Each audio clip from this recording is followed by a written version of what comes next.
Pinayagan ng makapagpiyansa ng Muntinlupa Court si dating Senador Laila de Lima matapos makulong ng halos 7 taon. 300,000 pesos ang halaga ng piyansa para sa dating senador at para ito sa kanyang iba pang nakabinbing kaso sa iligal na droga.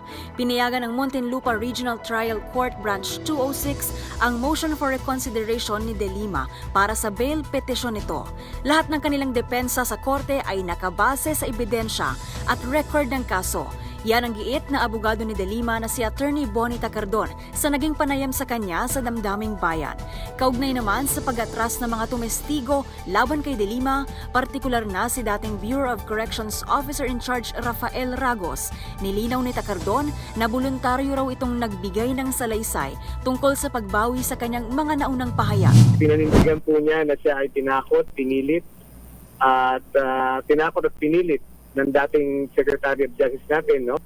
At nagbanggit pa siya ng ilang mga personalidad sa kanyang testimonya na sinabi niya ay involved sa panggigipit laban sa kanya, no?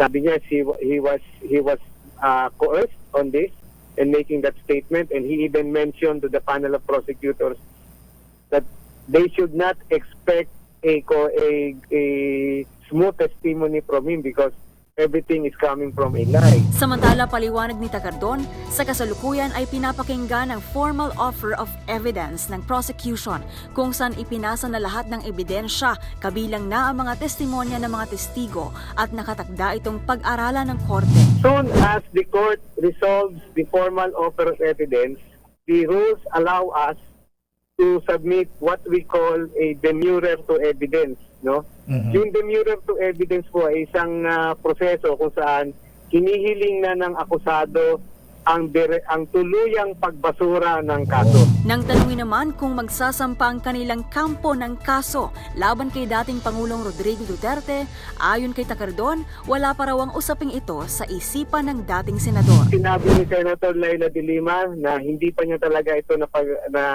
wala pa ito sa isipan niya. At ang kagabi sinabi niya na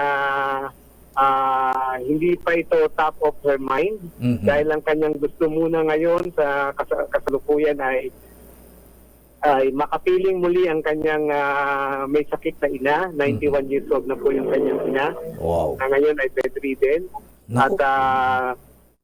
At sabi nga niya, gusto niyang linisin ang kanyang pangalan. Sinabi rin niya kagabi at i-rebuild ang kanyang buhay. Nakulong si de Lima sa Camp Crame simula pa noong Pebrero ng taong 2017 dahil sa mga aligasyong iginiit ni dating Pangulong Duterte kaugnay sa iligal na droga. Noong 2021 at nito lamang Mayo, ibinasura ang mga kasong isinampa laban sa dating senador dahil sa kakulangan ng ebidensya.